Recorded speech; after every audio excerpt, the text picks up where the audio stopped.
Thank you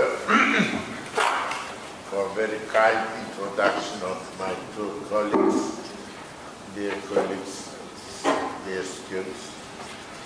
However, I can't understand Flemish language only a similar one. This is Dutch.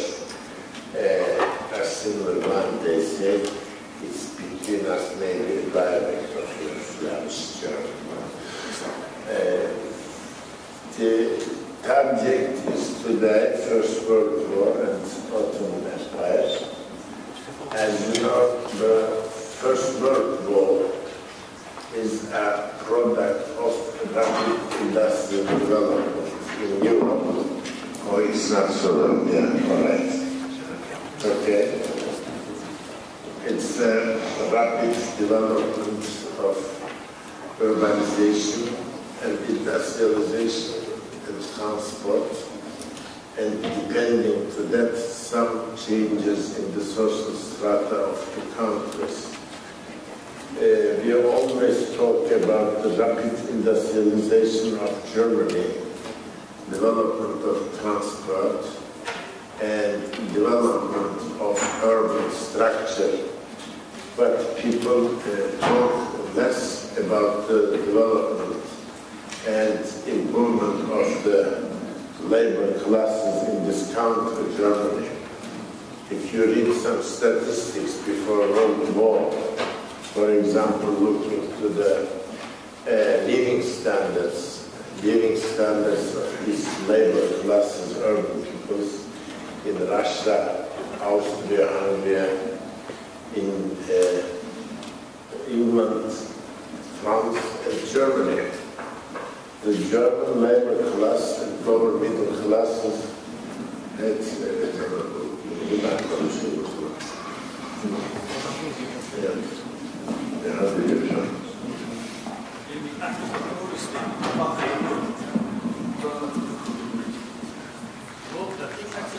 yeah, this is the coronation, I said, the real coronation. Now, okay? Yes. The development of this situation, the situation, social ability and social structure of the German labor class and lower middle classes went further than in England and in France and at all in Russia. If one only reads, the memoirs of Madame Kollontai, one easily can understand the miserable situation of Russian labor class, and taking her as a future Bolshevik, then please read Abraham, the famous leader of the Ismaili sect in Islam. He says, the situation of the Indian workers in subcontinent are much better than the Russian one, because these only, at least, had the possibility sometimes to go out for their break off and have the fresh air for their lung. In Russia, even that was impossible because of the terrible winter standards.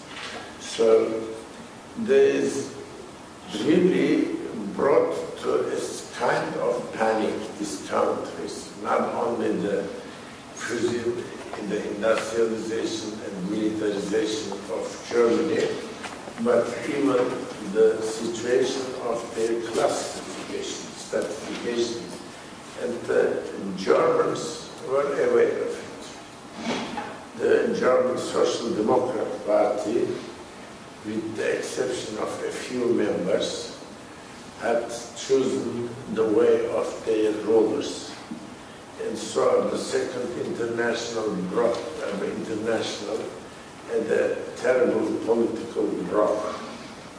And the Russian Bolshevik Party remained, quite isolated under these circumstances. Only the conditions of the war after 4 years could give them a new chance to make their politics. Otherwise, they had been isolated. Among the war members of this World War, Turkey was the only country who already have started the war in 1912, Balkan Wars. They lost a good part of their empire, and not only their empire, even their home country. They lost it, and they lost a good part of their army, but more than that, they lost their military reputation. People have started to talk about Turkey's situation. They said, this is no more the people, the country and the empire of old fighting people's barriers. They lost this ability. There is a certain degeneration in the virtues and features of these people. Whenever the First World came to a program, the young Turkish leaders turned to Britain and France. They insistently asking for their unionism, their allyship, and rejected, of course, rejected. And even the German party in full power was not very willing of taking them as their allies. Only some group of Austrian military experts and German experts would know the quality, military quality of these people. And they were that who had an idea about the young officers group of this empire. But this young officers group started with Esat Pasha, Fevzi Pasha, later the General Staff Chief of Turkish Republic, Mustafa Kemal Bey, to that time still sub-colonel, İsmet Bey, and Kazım Karabekir Bey. The Beys are, I mean, those who are not the general rank. They had been, I mean, against Germans, against Enver Pasha's policies, and waiting for another peace, for another kind of concordato. At least, I mean, they say we have to stay at non-belligerent country or wait till a certain time to join to this world war. But the policy of Russia in that time, the foreign officer of Russian Empire was Sazonov. Sazonov was, I mean, a very able diplomat. He could use very interesting methods of provocation, not a stupid one, but at least a dreamer on the other hand. In politics, it's very important. You can have some intellectual plus intelligent figures, but these people, on the other hand, can those who have nothing to do with reality and with reason and wisdom. That's a very typical feature of foreign policy, and especially in certain countries where there is not a real opposition, the opposition of large groups and parties and newspapers, etc., etc. Sazonov was able. He shocked the Turkish diplomats at the top, including Talat Pasha, later Grand Vizier, to that time Minister of Home Affairs. Sazanov's idea was to conquer, to occupy, to annex Bosphorus and Istanbul, the capital of the Ottoman Empire.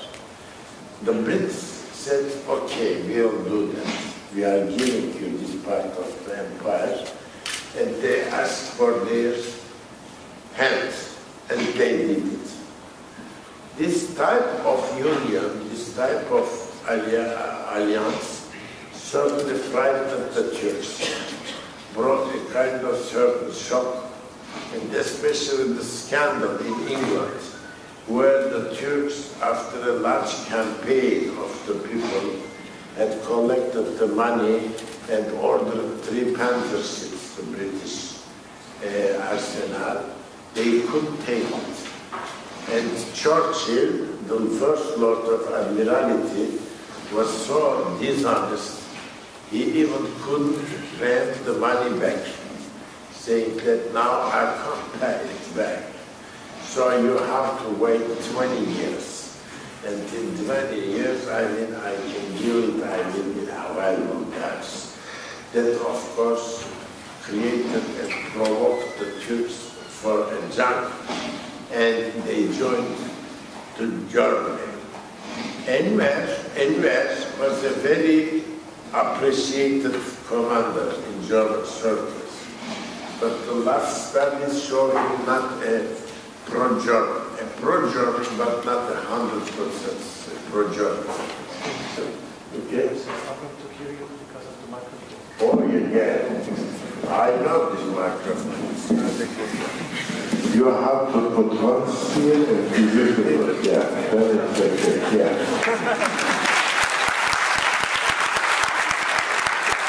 Or put another one here. Well, next time you have to come close. This, the chamber of the lords, I mean, of course. My lords, you can't hear me, it's impossible.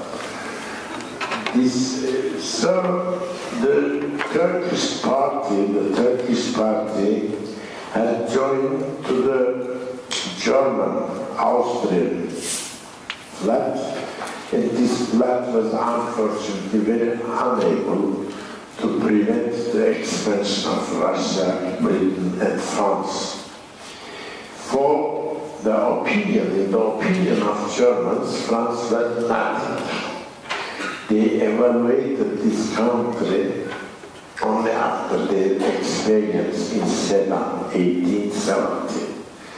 Meanwhile, the changing opinions, the changing political ideological climate in France, and the changing transport, especially railways, and gun industry could not give them any kind of vibe that they had to be more careful and more detailed, precise in their evaluation of the French army. It was, the German ambassador to Istanbul, Baron Wangenheim, who really despised the situation and military capacity of Turkey, and was against that. But Kaiser Wilhelm, who had been convinced by pro-Turk generals of his, like Goldspacha and the former one, Baron Marshall, and so on, and the Austrian military circles like Poniatowski convinced him, and he asked for their Bund. And Enver became the champion of German friendship. Anyway, they had the alliance with Germany at the end of July, where Russia, Austria, Germany, and England at the same times had always started the war. And the Turkish proclamation of the war came 3 months later at the end of October. The German Marine was very big. It's a myth. They could, of course, produce lots of U-boats, panzers, but the German Marine class was really not well educated and not well experienced in comparison to the British one, even to Japanese one. The Russian Navy was in collapse, not only because of their immunity provision and technical basement, but first of all, they lost the structure and resistance of the warriors. The terrible revolution of 1905 and their defeat in Japan discouraged the people, public opinion, and many of the military circles. As you know, Russian Navy was the heart of the revolutionary ideas and movements, starting with Potemkin, Bronien's Potemkin, not only that one. This is the reason why during the war with Ottoman Empire here, they could not attack to these shores enough. If you read and analyze the map of Russian Navy and read their chronicles, however, they had some attacks to some ports, but that's not a good plan. Sometimes very small places, villages, had been bombed by their navy, such as here, I mean, Teke around Kastamonu, and sometimes places who have even not had enough population. But on the other hand, thanks to God, even the most remarkable towns could not be bombed by them because the navy was in a certain immobility, atalet, that's what they call it. The Russian army had not enough provision. However, they mobilized or started to mobilize an army of 5 million soldiers. This is the largest one. 5 million, but on the other hand, only 3 soldiers had a pistol or a gun. One instrument for 3. And the problems from the field of provision and immunization, it's, created large political crisis. In the country, there were very difficult rumors about the dynasty. The first one is, of course, the situation of Crown Prince Alexei Nikolaevich. The child was poor and ill, and this illness we call hemophilia. At the beginning of my career, during my youth, I said these are not real reasons for a kind of political disbalance. We have to evaluate the development, the improvement of Russian political history, recent history, on other way. No, it's not right. This is also an exaggeration which is we have to live. During my lifetime, when I was a young man, all the immigrants of Russia from different nations, ethnicities and circles talk about the illness of Naslednik, saying that how did Alexander III could allow his stupid son Nikolai to marry to this German princess, and so they brought the illness and the catastrophe to the dynasty. Naslednik was ill, and we had no future, and that's why we are now here. We are now here means we are in exile in France, in America, in Turkey, and even in Iran. Certainly, Rasputin is not only a love story or any kind of scandal for magazines. The Russian policy for a while has been ruled around this event. Even very much rejected, even in Austro-Hungary, the assassination of the Crown Prince cannot be evaluated on a while.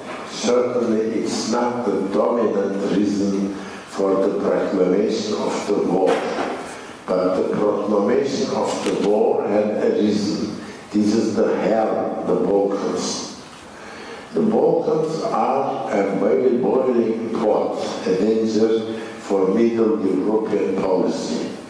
And the Crown Prince of Austria had a very unhappy marriage because of the strong roots of the dynasty, and there was a conflict in military circles.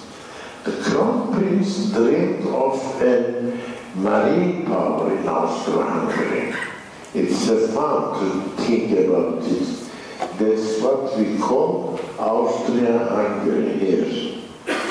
All these shores are not available to use. You only have here a Riga. Riga is the base of the Hungarian Navy. They had an admiral called Horthy, for example. And this Horthy had to kick out Béla Kun after World War, the communist leader and Soviet administration in Hungary, and had to rule this country, this kingdom, as the viceroy of an unknown king, and with the title of admiral without any ship. So you have a viceroy without a navy, and admiral without navy, and viceroy without king. And the other port was Trieste here, and they had a joint base. This is called Pula. This Pula, there they had some U-boats, for example, and some ships.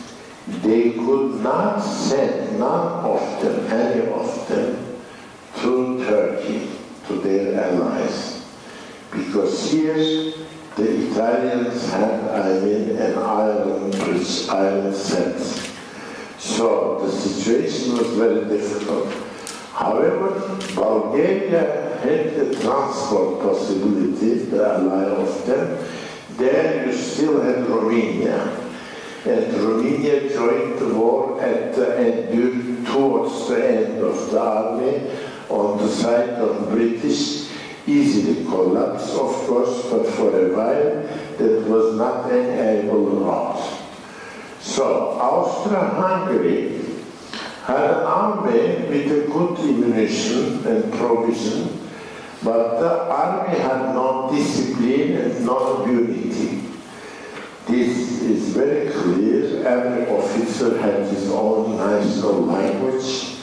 They easily affected many people, and during wartime, many of these soldiers with Slavic origins, Slovenes, Slovaks, Poles, and Czechs, changed their side to Russia. And even in Russian army, the Muslim soldiers and officers took their asylum on the part of Turkish army or against the Austrian one. There are very interesting stories during the World War. Germany had an army of 3 million people. The ammunition was good, provision was good, and they were very proud of their army, but their marine was not able to control this part against Russia, and first of all against England, Britain, and France. So that was a close region for them. And they are not able to send their ammunition, their aid, their support to Turkey.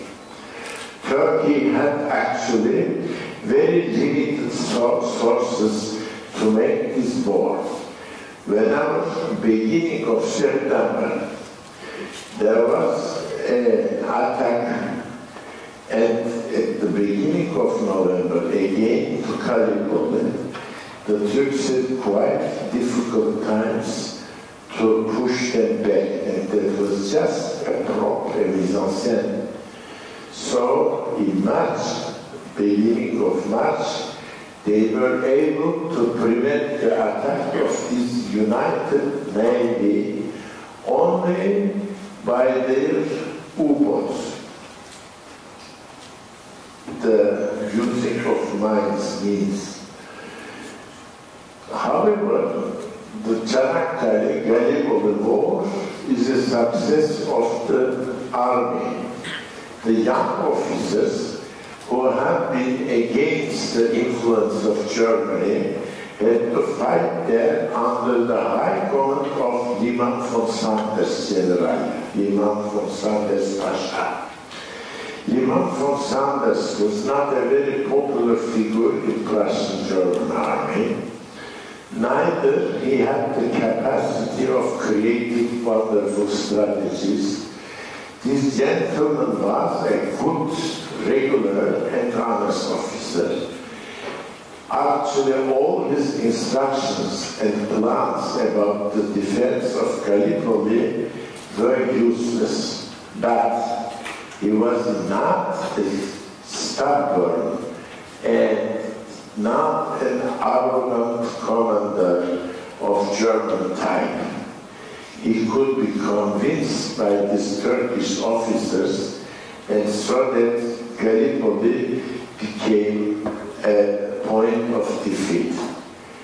It went for 450 days, more than 1 year, started beginning of November, ended at the end of year, and caused the abdication of Churchill, the dimission of Churchill, and of course Hamilton, the chief commander-in-chief of the British Army and Allies. The first one created certainly a great scandal in England, and the first protest. The second one is in Kutl Amara here. Have you ever heard the name of Kutl Amara, Ktesiphon in Greek? What is that? Ktesiphon. And in Arabic, Medail. Medail. So this is the capital of the Sassanid Persian Empire during medieval ages. And nearby these wonderful ruins, I mean, the Turks would have to defeat their empire against British invasion. And they could do it. They could do it. Its most interesting point, they surrounded and seized the two armies of Brits, and they had been captivated, and General Towson had been sent in captivity to Istanbul and waited there till the end of the empire. The third one is, of course, the war between Russians and Turks in Persia. However, Iran was a non-belligerent country. They had to pay the war of others on their own homeland. And after that, the Turks, in the last years of this World War, they could occupy Baku, Azerbaijan, the first turning point of modern history in this area. These are the histories. There are other black pages. Cemal Pasha tried to occupy Egypt. Certainly there he couldn't much. And worse than that, he trusted too much the support and the joint venture of Austrian and German forces, which had nothing to do with reality. The second one is the war with Russia here in Sarıkamış. There they had different strategy. This is Enver's mistake, and the army was not well provisioned. They had to fight in their summer uniforms, and that was the beginning of the collapse there. The third one is, of course, General Allabi, after the changement, easily could do that this way, but this war was, I mean, the last of the First World War. 4 years totally is a long period for British Army. Very long period, and this long war, 2 or 3 siege, which stopped achievements and became the heroic page of France. First World War is not so easy. Let me talk about the affairs which we have to do. I think already half an hour has passed in 10 minutes. First of all, First World War is the change of the economic balance. If you read Stefan Zweig, the work of yesterday, then you will understand. Before First World War, anyone who had the money in his shop or his bank without gambling or making stupid and crazy speculations, he could survive and had the balance for his family, for his children's successors, etc. This was a world where everyone had his own class. The peasants were in the village, the miners were in the mine, however, a very difficult life. The soldiers had their own life. The bureaucrats or small officials anyway, and the rich people. But after World War, you can't talk about it. That was a world who changed the non-economic changing instrument, the gold, and it became a blunt economy. That means I mean the beginning of inflation. Still goes on. We are still suffering of First World War because of our economies, which is called in communist Russian vocabulary, economic vocabulary, stihiyная economy, the economy of chaos, the economy of terrible incidents, stihiyная economy. It is a fact, I mean, the capitalist world economy lost its stability after First World War. It is the way youngsters in great towns like Budapest, like Vienna, even some cities in Germany and in Great Britain, who had no shoes to carry or no coats, had been now equipped by Stiefel, I mean boats, and by I mean their coats, etc., etc. And who is going to pay that? The women who have been either at home, on a foyer, or had to work in very difficult situations, became real feminists and suffragettes, because all urban life and economy had been run by them. Even Turkey, an Islamic society, where the only working public agent was the teacher, Madame l'instructrice Muallime Hanım of the girls' schools. Now they became everywhere women in factories, even in the Ministry of Finance and in the banks, and they never went back home. So it's a strong feminization. Socialists and communists are emancipated because they also fought for their country. This is a world war. The second one is, of course, there was a conflict between nations of dominant world, Europeans, who had a mission civilisatrice, the mission civilisatrice, civilizing procedure for civilizing instructive force, had been investigated and rejected by others. Certainly many countries of the Third World started with their own mission. The old Russia changed its role. The old Turkey changed its role.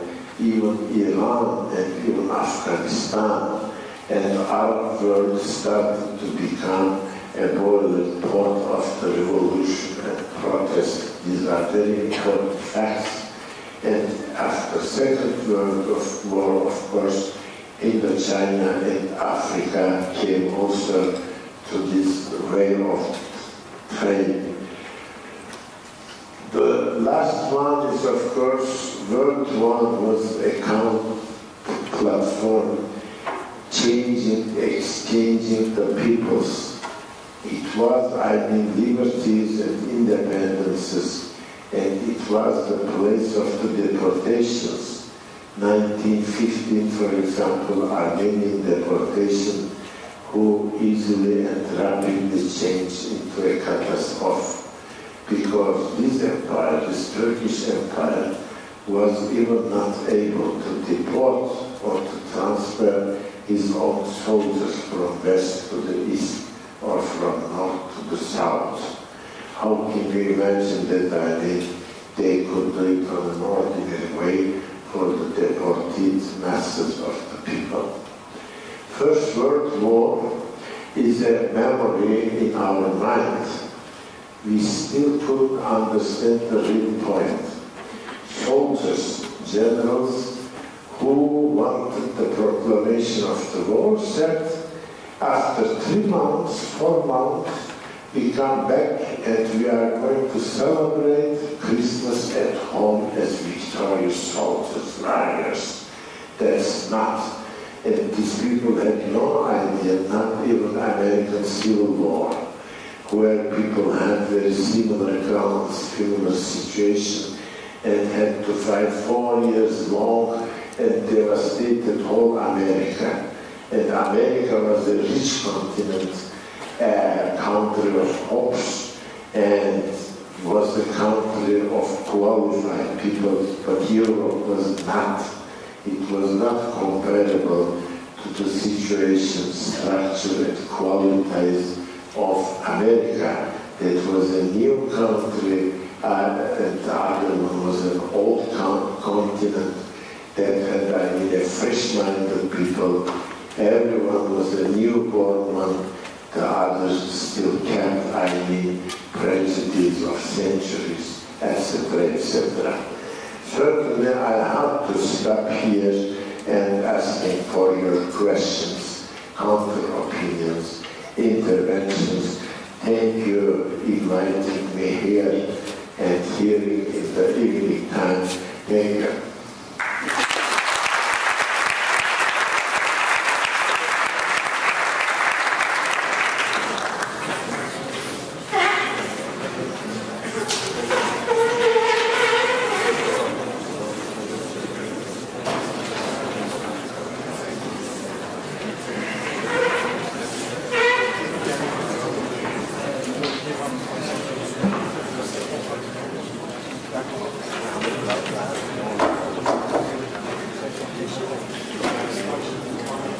Is there any? Yes, please. Thank you, sir. Since you are the most popular historian in Turkey, and since the Armenian disputes are a hot topic right now, what is your general opinion on this situation? My opinion is this is a rotation process, plan of military strategies, because Armenia was already on the road to their independence. February 1940, just before World War, they already had an agreement with Treaty, which is called Yeni Treaty, in the House of Grand Vizier. To that, the Armenians had a supra-autonomous region in the eastern part of Turkey, 6 provinces, exactly 6 provinces, where they would have their government, local government, a vice governor instead of prime minister, and the parliament, certainly that also had included certain Kurdish members, Circassian members too, and there already was a conflict between those groups, ethnic groups. And the governor had to be unlike Lebanon or Crete or southern Bulgaria, a Turkish non-Muslim governor, for example, totally European, a Norwegian governor, even will be paid in crowns, not in Turkish lira, in crowns. So, beginning of the war after 5 months, certainly pushed this project back. And the Armenians had, of course, their fighting powers, committees, very, very powerful, only comparable to the Bulgarian one in the past. So these urged the military authorities for a deportation. And this deportation is planned by Germans.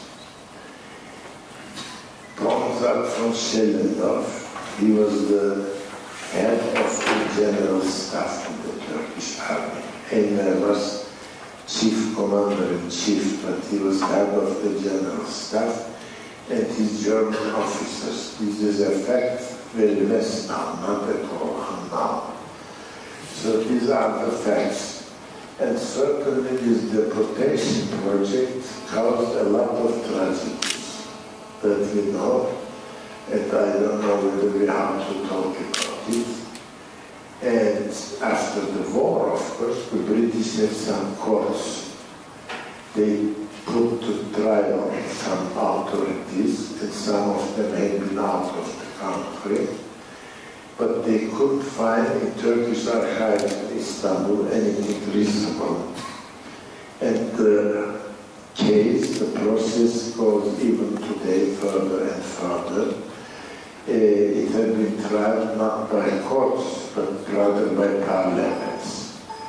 And I think the deputies, the politicians, are the less able people to give such kind of judgments. The project is quite complicated, and the process quite unknown and complicated even. So that's all we can talk about it.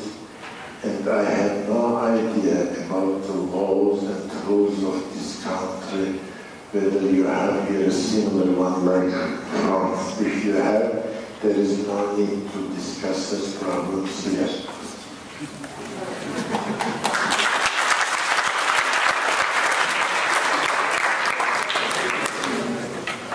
Yeah, please.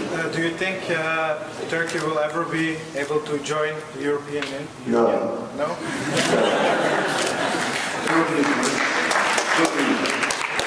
The first one is, I mean, the Europeans did not ask eagerly for the joining of Turkish partners. Not eagerly.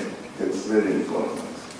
Because even the case of Great Britain was rejected by De Gaulle, but eagerly and warmly asked by Germany and Benelux and Italy in those days. That's very typical because England is England.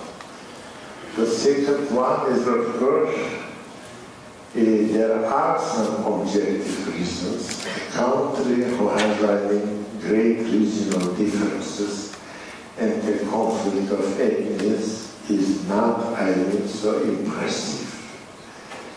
There they have maybe right.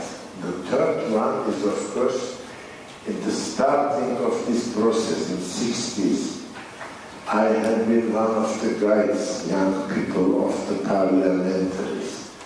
The Italians talked in between. Look, I'm much different, etc.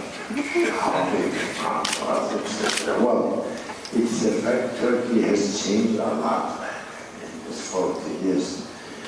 And the other one lost a lot, but this is still not enough. The other reason is, of course, from Turkish side. Europe is no more Europe of 60s and 70s.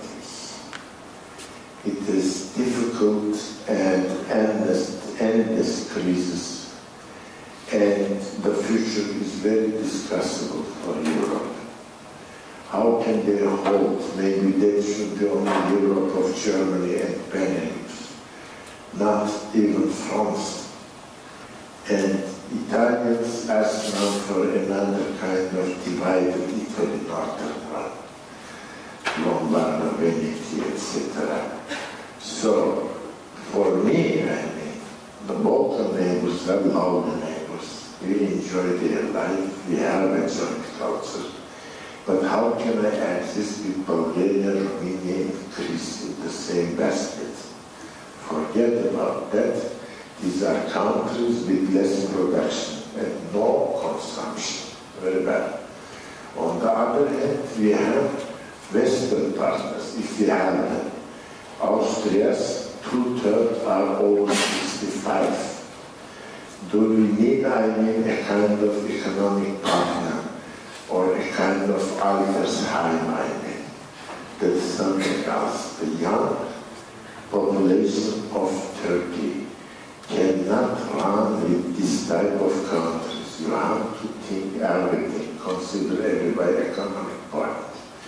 And our partners in import and export, the first rank, of course, Germany is still a very typical and very, very main partner, but Russia and Iran, how can I leave all this part, I mean, where we have most part of our income and investments in Central Asia, in Russia, and round to this world? These are all dreams. European community is eagerly asked by some housewives of the upper classes who like to spend half of their life easily in Paris or somewhere in Europe for their shopping, etc. This is a part, I mean, eagerly asked by some of the diplomats who have no intention and no capacity to run their business in European centers or somewhere else, and ask for the joinment and for the support of European partners. We'll talk them, I mean, easily and ask them, etc. It's for their clubs. And very few of the businessmen are aware of the capacity of this joint trade and industrial structure. They have no search. They have no, I mean, the so-called institutes to search the situation for a kind of, how can I follow the model of Europeans? After my mind, Turks try and prefer the American universities. How can I follow the road of these universities, European one? No, they only have their tradition. The structure is totally sold. So, to me, as I mean, we have our collaboration in many, many fields with European universities, in this Erasmus program, etc. It doesn't help so much. So, we have to think twice or 3 times before we ask. And actually, the interest of people in Turkey reduced now, almost, I mean, to 50%, maybe more. So forget about it. We have to ask for any other kind of federations, confederations, or unions. Certainly for bilateral, not multilateral, bilateral contacts and relations with these Benelux countries and Germany and Sweden, of course. And do not forget, ECO, Scandinavian countries are half there, half out. It's Switzerland, of course, and we have to develop this kind of connections. But on the other hand, we have to look for other kind of bonds. This is, I mean, for what, for example, the famous Italian socialist politician, now died, Signora Tulia Romagnola, 3 times minister in different cabinets, and for a long lifetime minister, a senator of Socialist Party. She said, the French have no reason and no wisdom We have to talk together, Spain, France, Italy, and Turkey together. But they are not in movement. So they think in Italy about it, for example. There are other possibilities to come together. Who can deny, after the collapse of this regime, Iran has a future. They have wonderful intellectuals, wonderful technicians, and they have the ability for foreign trade. So why should we join to that type of countries? After sending these mullahs, they will open a new page, of course, in their history. It's an old structured, wonderful country. There are some other continental forces around Turkey. Russia itself, they are going to change their economic structures, no doubt about it. One has to think for the future. So this is the subject, another subject to discuss. Now I would like to have another question, please. All the gentlemen, all ladies. Professor, thank you very much. A few years ago, a Turkish ambassador was here, and when he was asked about 1915, 1915, yes. In that context, he referred to the suffering of hundreds of thousands of Turkish people, up to 5 million Turks killed, according to that claim, during the process of the collapse of the Ottoman Empire, especially from the 1820s onwards in Greece, in the rest of the Balkans, in Anatolia, in Caucasus. Would you like to comment on this? Well, my comment is very simple. Of course, we have a cause of Holocaust, German Holocaust. They really destroyed whole Europe and erased some ethnies from the map, and at least they reduced their numbers in large quantities. Today we have no more 18 millions of Jews on this world, the pre-war figures, and we have no more gypsies without any census, of course, but they have been destroyed. And concentration camps are not only that, they did it everywhere, in every country, even they have never been there. What kind of knowledge and experience they had about the Jewry of Balticum or Greece, I mean, they erased 90,000 of Saloniki Sephardim Jews on this world. So it's very difficult to compare the events of Anatolia, but there were, of course, lots of catastrophes, not on the Armenian question. On the Black Sea, there was a very, very big fight between Pontiki and the Turks at last here, this part of this Turkey. And of course, the progress of Turkish Greek army in Anatolia caused a further resistance war. That's very difficult. If they had, French army and British army without having Greek and Armenian spy, Turkey would keep the peace because we had a very long war anyway. But they sent the Greek troops and that caused the resistance war, and there you had another catastrophe, of course. There was a war between Kazım Karabekir Pasha and General Andranik Pasha of Armenian army in the east of Turkey. These are all events, but it's very easy to compare the one to other one. And the terminology alone does not help you so much. Therefore, that's what I see. The history should be written together, and searched together, and in permanent institutes, not individually, together with Armenia and Turkey. It's no more to time to leave this historiography to some amateur intellectuals, journalists, amateur historians in the West. sometimes I read very interesting remarks. For example, this German one, Ottaman, I think. Hoffman is the family name. She talks about a gas chamber in Trabzon.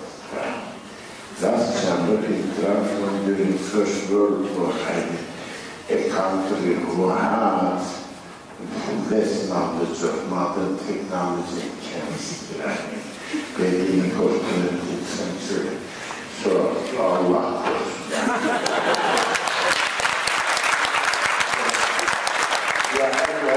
I think certainly we have to think about it, not feel it sometimes, we have to search it.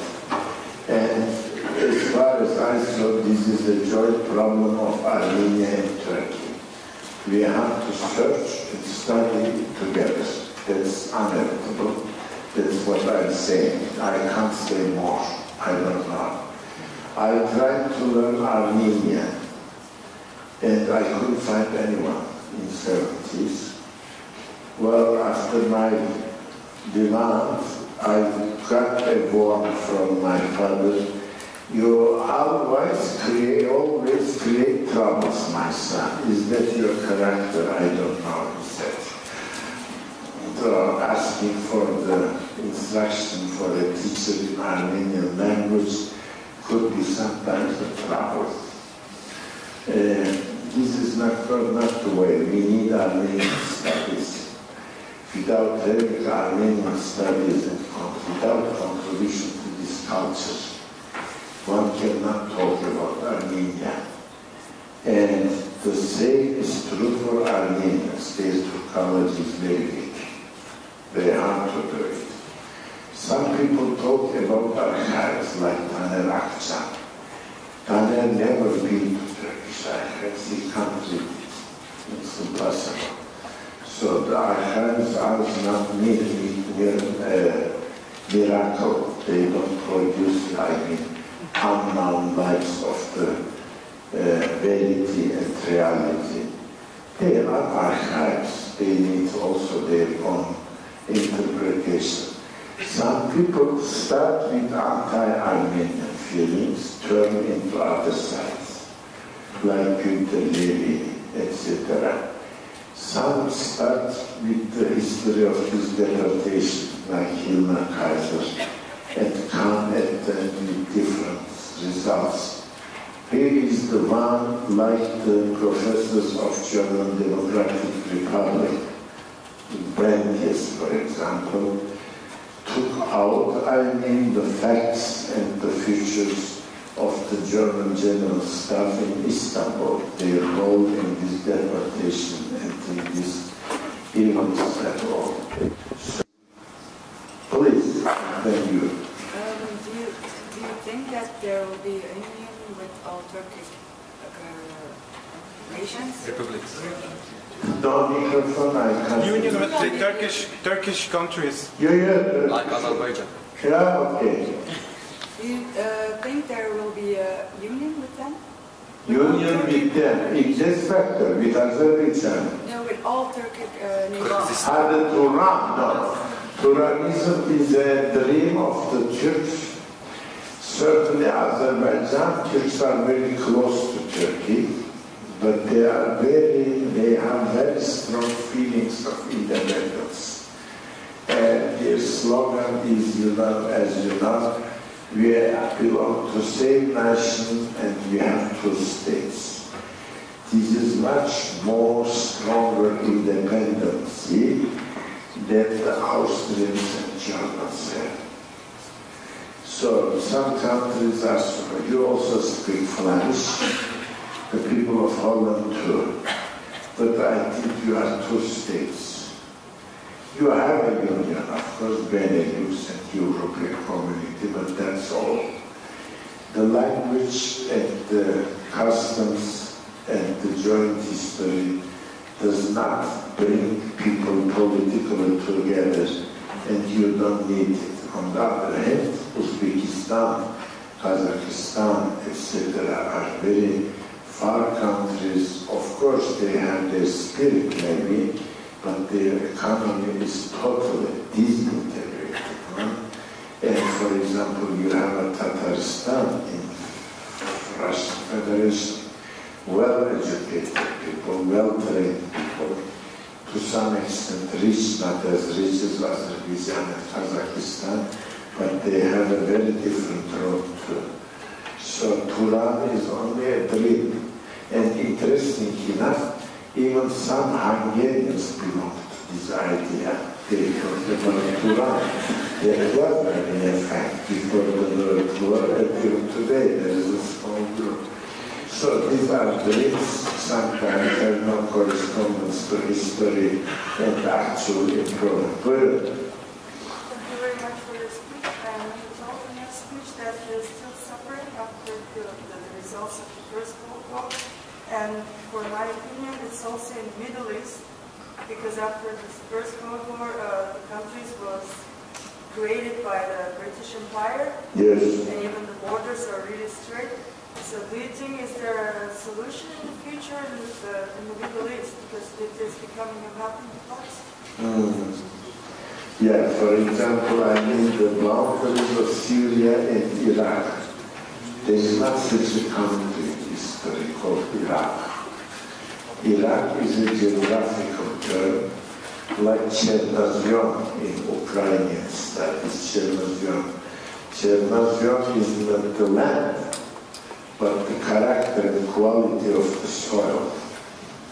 So the Muslim lawyers, taqih, they talk about, for example, as you know, Sawad Iraq.